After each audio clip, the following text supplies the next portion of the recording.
وحبيبنا وشفيعنا رسول الله محمد بن عبد الله وأزواجه وذريته وأهل بيته وأصحاب رسول الله أجمعين ثم إلى روح الإمام أحمد بن زين الحبشي وأصوله وفروعه ومشايخه وتلامذته ثم إلى روح الحبيب محمد بن أحمد العطاس والحبيب محمد بن عبد القادر العطاس والمتقدمين في دار المصطفى أن الله يغفر لهم ويرحمهم ويعلي درجاتهم في الجنة ثم إلى أرواح والدينا والديكم وأمواتنا وأمواتكم وأموات أهل هذه البلدة من المسلمين والمسلمات والمؤمنين والمؤمنات أن الله يغفر لهم ويرحمهم ويعلي درجاتهم في الجنة وأن الله يفتح علينا فتح العارفين اللهم اجعلنا من العالمين عاملين مخلصين ومقبولين ومثل ما نوى آباؤنا ورجالنا وشيوخنا في خير ولطف وعافية وإلى حضرة النبي محمد صلى الله عليه وسلم. الفاتحة.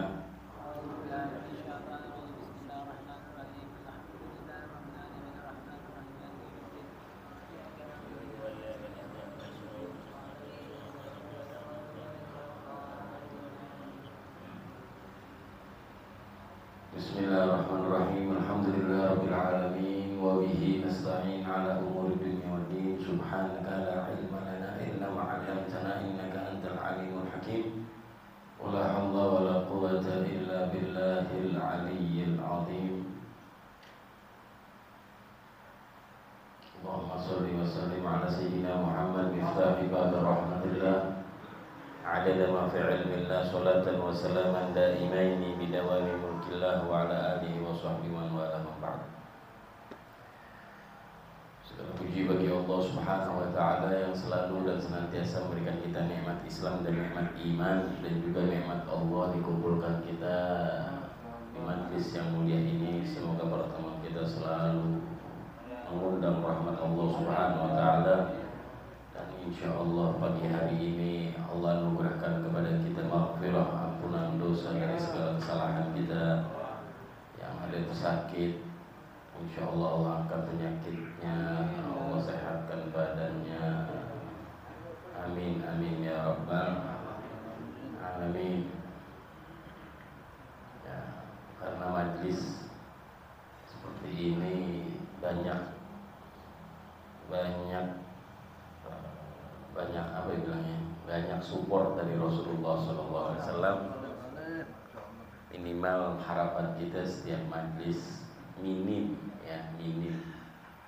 dikatakan oleh Rasulullah SAW, majtama'a qaumun majtama'a arba'una min ummati majtama'a arba'una min ummati illa wa fihim waliyun lillah mujabu da'wah.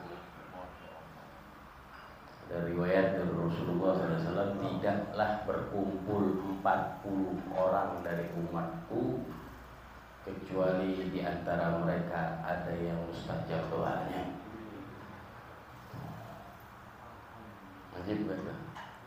Enak kayak gitu punya Nabi Muhammad SAW, ngasih kabar enak. Tidaklah berkumpul majtama'a qaumun majtama'a arba'una min ummati illa wa fihim waliyun lillah mujabu da'wah. Atau kama qala Rasulullah, tidaklah berkumpul 40 dari umatku kecuali di antara mereka ada yang mujabu da'wah, orang yang diijabah doa. Di perkumpulan seperti ini harapan kita semoga di situ ada doa yang aminin 40 lebih. Insya Allah ini 40 sih lebih ya. Insya Allah 40 lebih. Kecuali Allah yang dia ada ijabah di situ. Dan dalam doa kita biar pede gitu.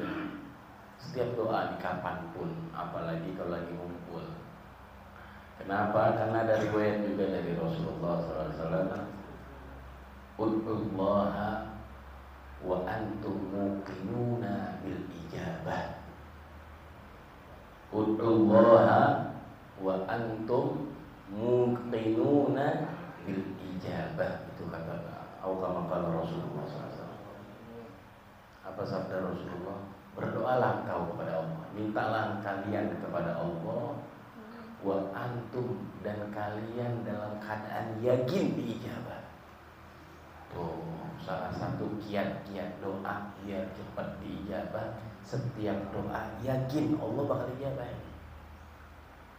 Jangan dikasih nggak ya gini-gini, kasih nggak ya? Lagi doa tuh hati kita, deh, mungkin nggak ya? Bisa nggak? Jangan begitu. Ud'ullaha wa antum muqinuna bil ijabah, kata Nabi Muhammad. Minta sama Allah, diiringi dengan dalam keadaan kalian yakin akan diijabah. Muqinun, yakin, pasti. Nah itu keadaan kalian pasti, hati kalian pasti akan diijabah. Insya Allah tiap minggu pagi datang ke sini, banyak doa-doa itu diijabah oleh Allah Subhanahu wa Ta'ala. Sampai di kalimat apa nih? Aneh jujur nggak tahu.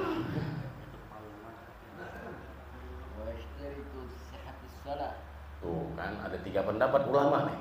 Itu mau ikut yang mana? Ada Jenal, ada Arif Sodik. Mau nggak datang? Duluan ini malah cepetan ini berarti. Hah? Sampai di kalimat terakhir pembahasan. Udah. Megang kemaluan, udah dibahas. Ya udah kita ulang sedikit lah. Bismillahirrahmanirrahim. Wa yanqudul wudu'u, yang membatalkan wudu ada 4. Yang pertama pastinya al-kharij minal qubuli, sesuatu yang keluar daripada kemaluan depan, awid duburi, atau kemaluan belakang, ala makana, dalam bentuk apa aja. Al-kharij dikatakan di sini, al-kharij pakai alif wal lam, segala sesuatu yang keluar, bentuknya apa aja, walaupun angin tapi dari kemaluan depan lagi, mungkin nggak? Kan nggak mungkin. Kalau keluarnya angin dari kemaluan depan laki gimana? Batal wudu, batal. Al-kharij, maka pakai alif wal, segala. Ditambahin lagi sama Habib Muhammad bin Zain, ala makana, dalam bentuk apa aja. Sebenarnya al-kharij udah cukup. Cuman kebanyakan orang mungkin nggak begitu paham apa yang dimaksud dengan alif wal lam di al-kharij. Kenapa kok nggak kharij aja? Nggak pakai alif wal lam untuk mencakup muanya, segala apapun yang keluar, walaupun angin dari kemaluan depan lagi, walaupun hal yang nggak mungkin, atau enggak angin dari kemaluan perempuan depan, nah, itu masih mungkin. Dari kemaluan perempuan depan keluar angin masih mungkin, masih ada di kitab-kitab fikih. Ya, pembahasan ulama masih ada. Tapi yang nggak mungkin dari kemaluan laki. Tapi itu pun kalau memang keluar batal wudu, walaupun angin. Ya, jangan dibayangin tuh tadi tuh gitu, ngomong gitu. Ini kan fikih ilmu, terus lo bayangin pagi-pagi lu bayangin apa kayak aulia, kayak jangan bayangin kagak. Ya, kalau pelajaran udah lewat aja. Oh ya begitu. Ya, terus. Nah, kecuali apa? Oh di sini nggak dikatakan ya. Kecuali mani.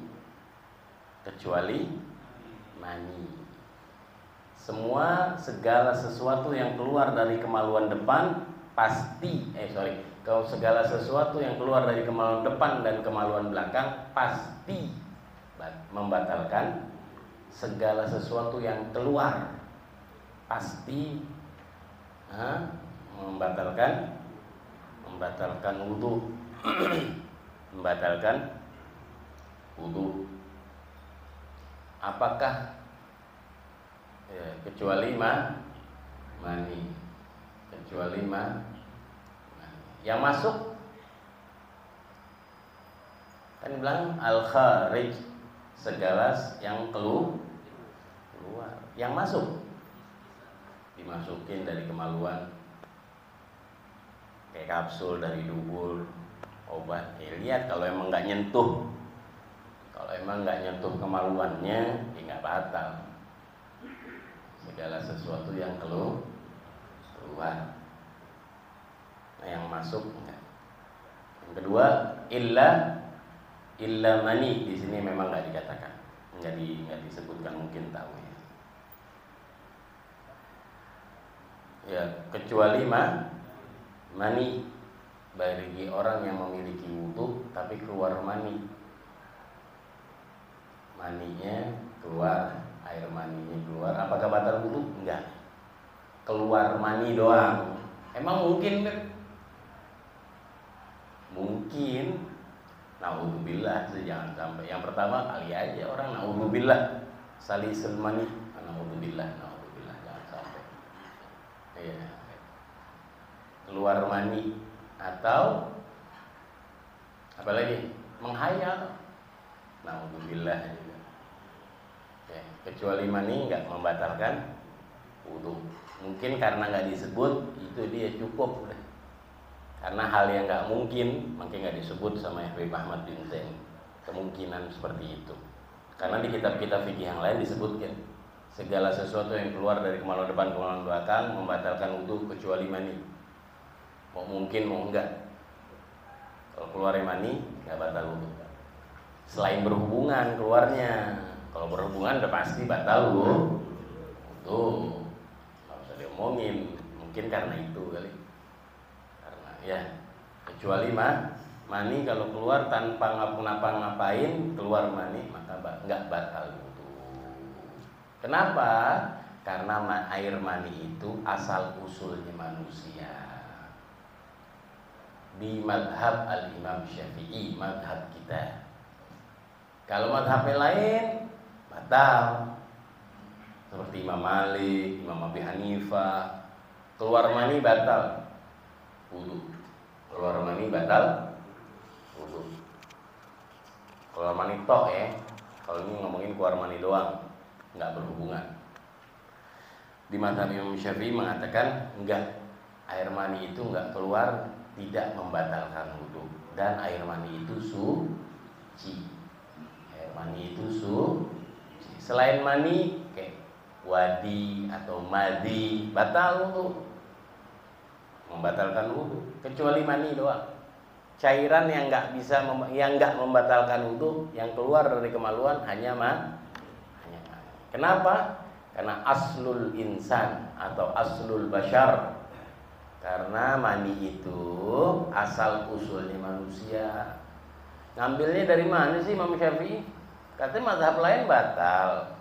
Atau mazhab lain bilang kalau batal wudu berarti nggak suci. Makanya mengatakan air mani suci itu mazhab Syafi'i doang.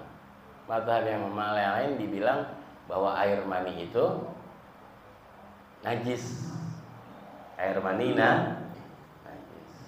Istinbatnya al-Imam Syafi'i, salah satu istinbat pengambilan intisari daripada dalilnya ayat Al-Quran, walaqad karramna bani Adam. Allah menyatakan di dalam Al-Quran, kami telah memuliakan bani Adam. Kalau Allah udah ikram, kalau Allah udah memuliakan bani Adam, berarti asal usulnya manusia air mani, berarti mani itu suci. Ngambilnya dari situ al-Imam. Salah satunya ngambilnya dari situ. Karena apa? Ada ayat Al-Quran, walaqad karramna bani Adam. Asal usulnya manusia mani, berarti mani itu suci. Yang mazhab lain enggak. Segala yang keluar dari dalam tubuh najis, selesai.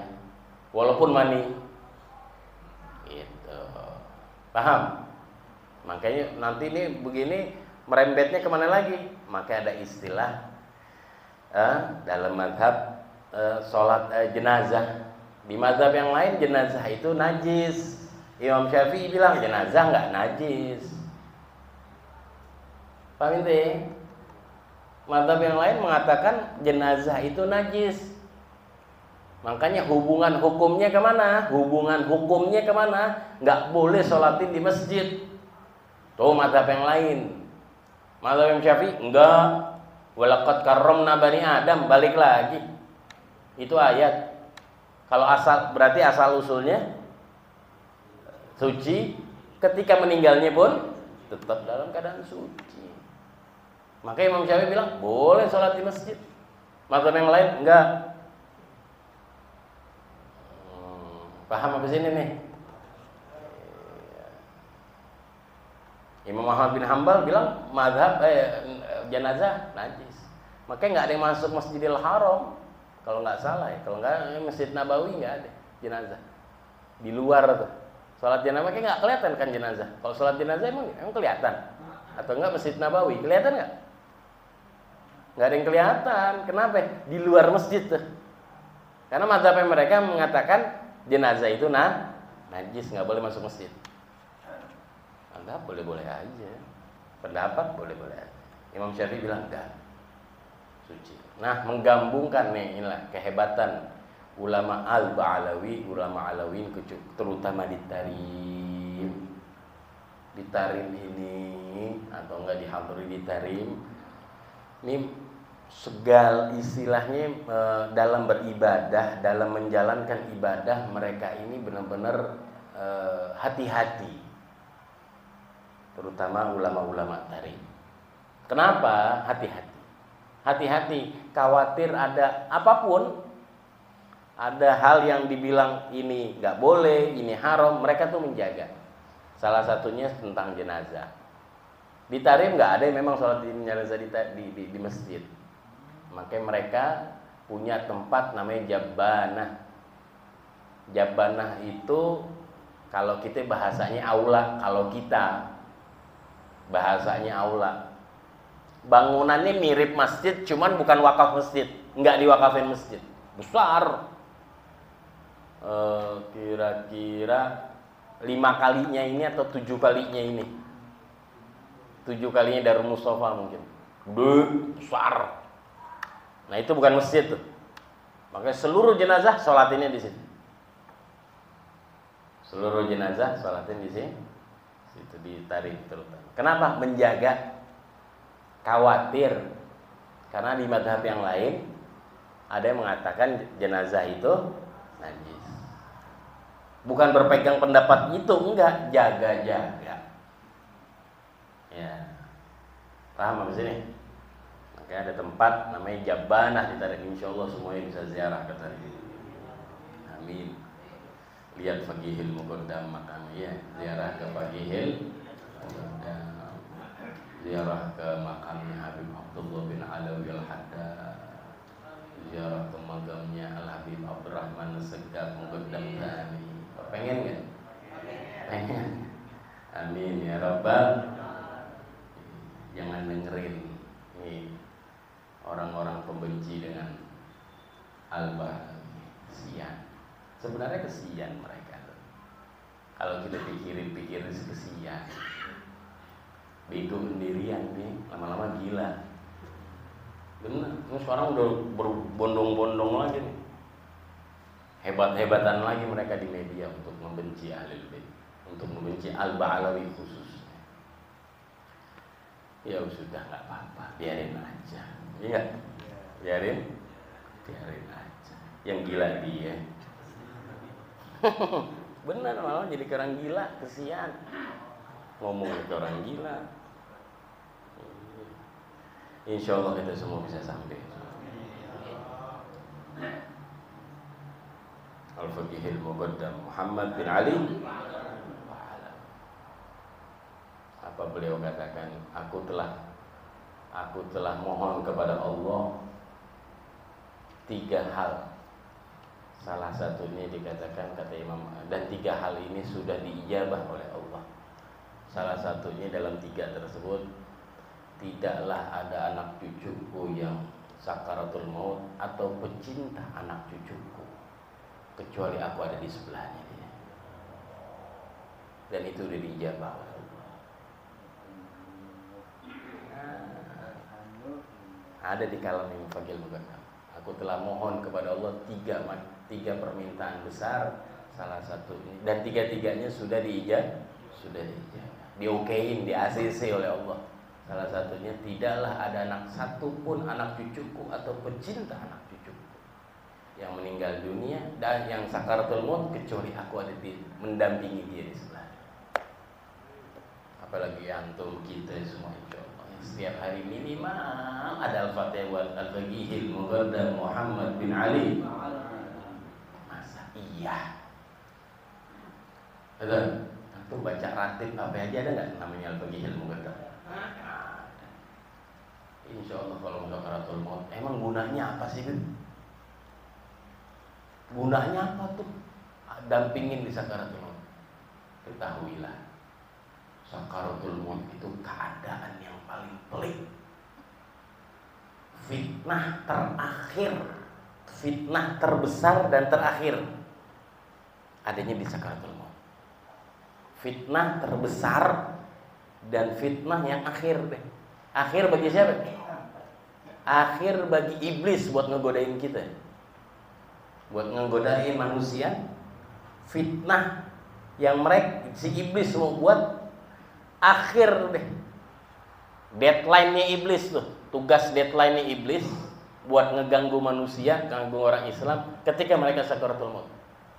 Tuh deadline-nya dia tuh, dia langsung turun tangan. Ini diceritakan di dalam hadis. Setiap orang yang akan meninggal nanti iblis datang tuh. Fitnah itu.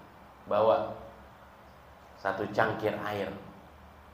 Karena disifatkan oleh Rasulullah, tidaklah ada rasa kehausan yang paling haus kecuali orang sedang sakaratul maut. Hausnya ini nggak bisa ditahan gitu. Dan nggak bisa ngomong. Ada orang kan bisa diketahui, haus nih gue minta air. Ini enggak, sakaratul maut. Dia doang sendiri tuh. Si manusia sendiri yang lagi sakaratul maut yang lagi ngerasain haus. Nah, disifatkan oleh Rasulullah nanti iblis datang membawa air.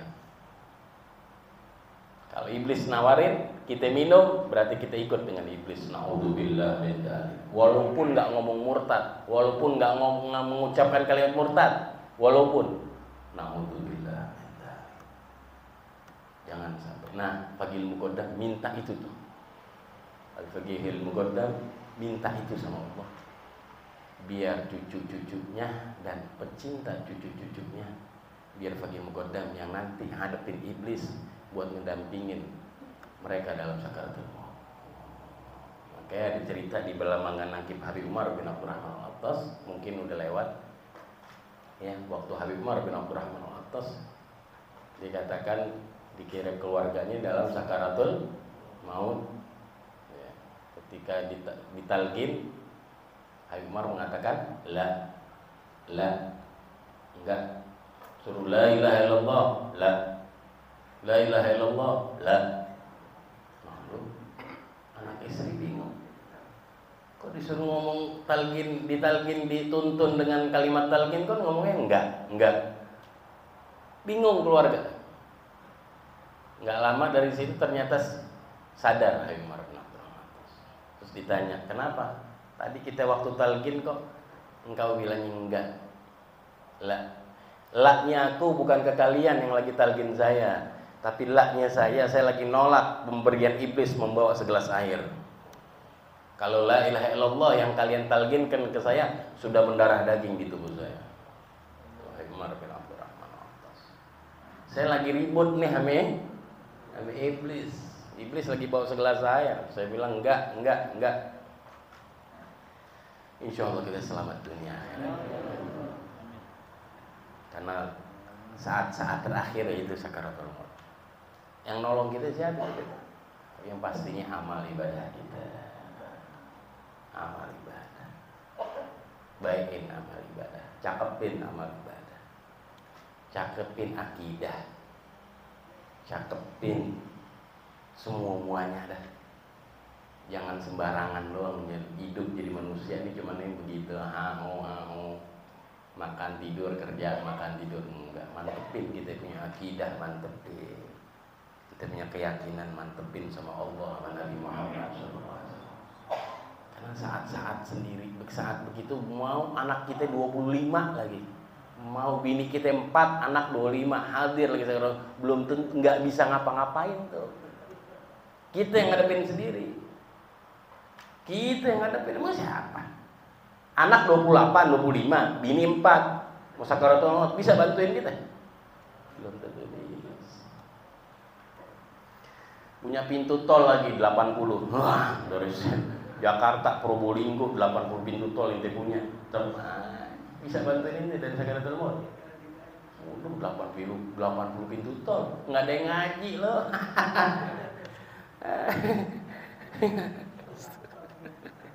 Punya 80 pintu. Insya Allah selamat kita dunia akhirat. Ya Allah, jangan lepas kita dari aulia, dari solehin, terutama dengan Rasulullah Sallallahu Alaihi Wasallam. Jangan lepas, sudah. Jangan. Kenalin Nabi Muhammad. Kenalin. Terus di mana majelis? Kenapa sih? Saya biar kenal Nabi Muhammad. Saya datang kenalnya pasti ada disebut syariatnya Nabi Muhammad. Pasti ada disebut bagaimana syariat atau hukum-hukum Nabi Muhammad. Berarti ada kisah-kisahnya Rasulullah. Saya mau dengar itu. Jangan lepas dari Rasulullah. Nanti penyelamat kita yang benar-benar zahir batin adalah Rasulullah.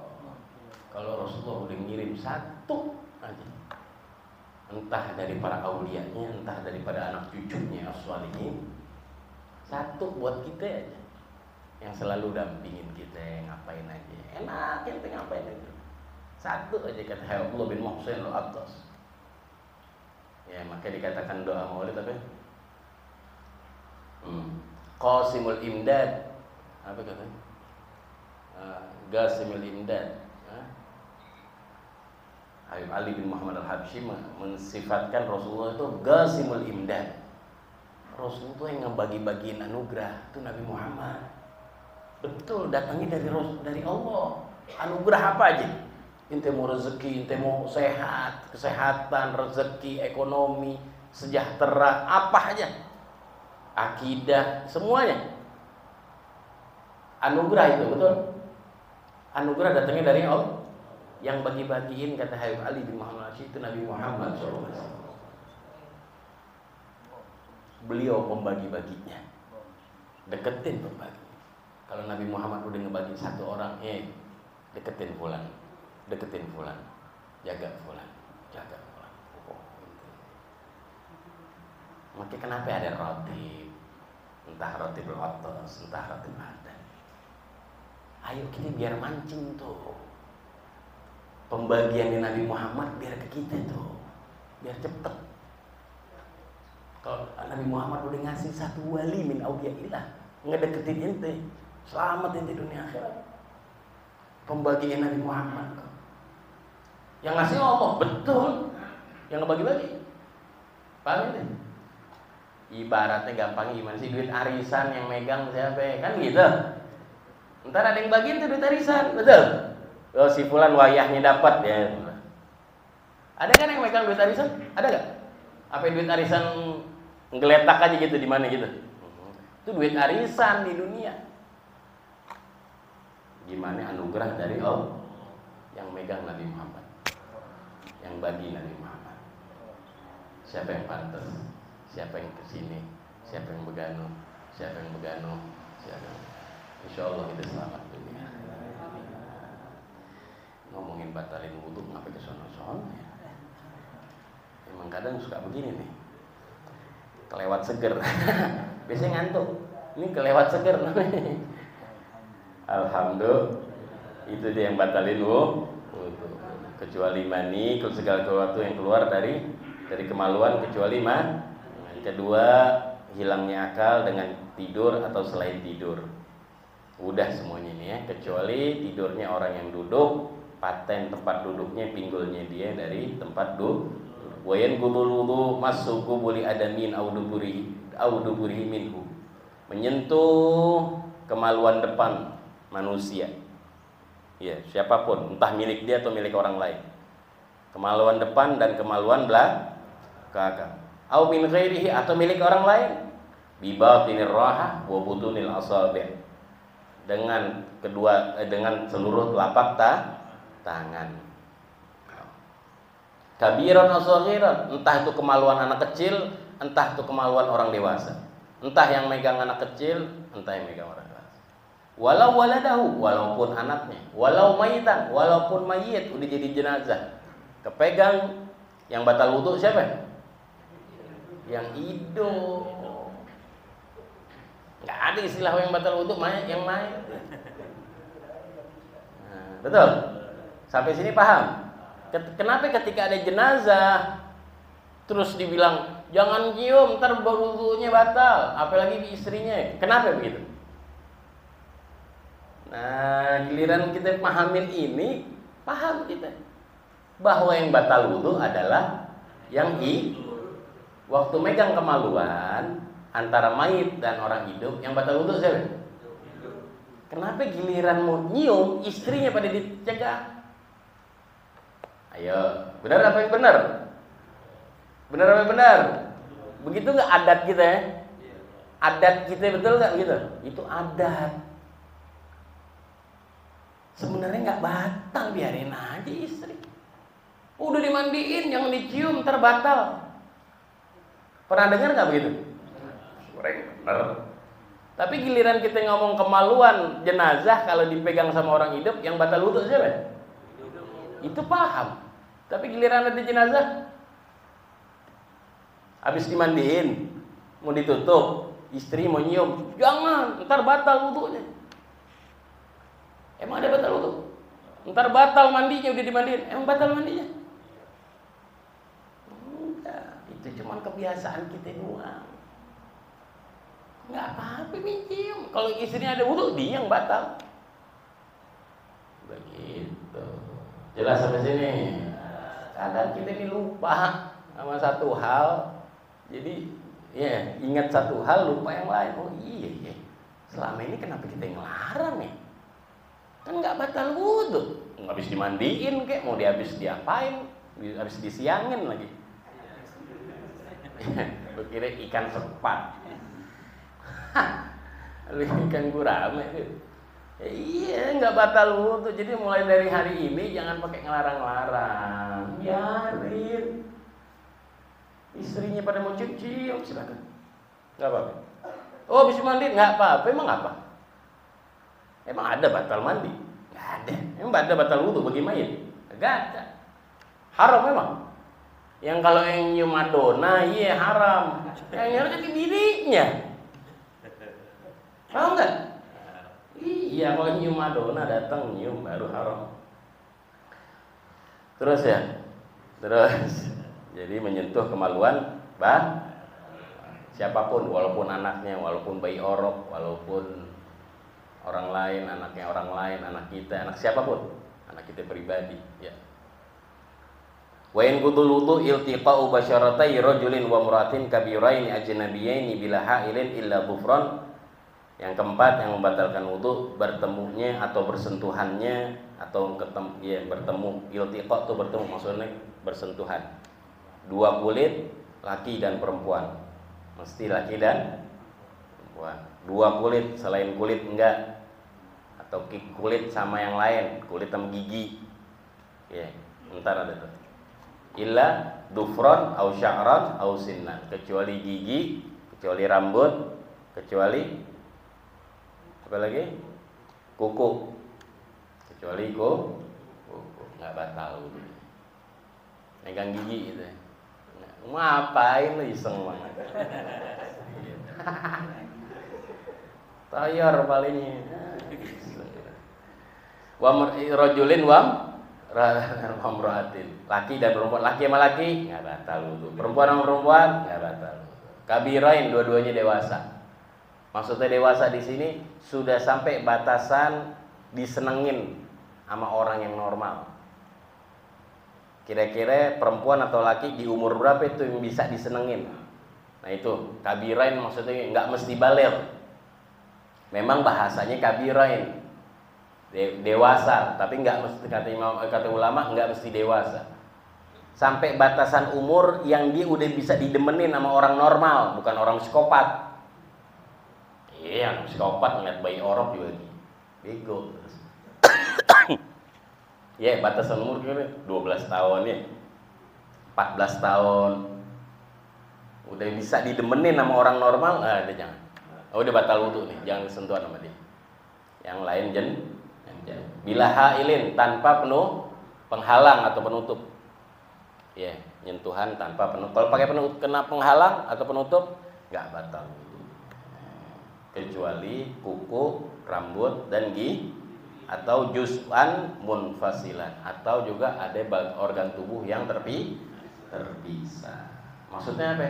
Ada tangan kepotong punya perempuan, kaki kelingking, terus kita ambil, kita ada wudu, batal wudu kita? Enggak. Jelas sampai sini?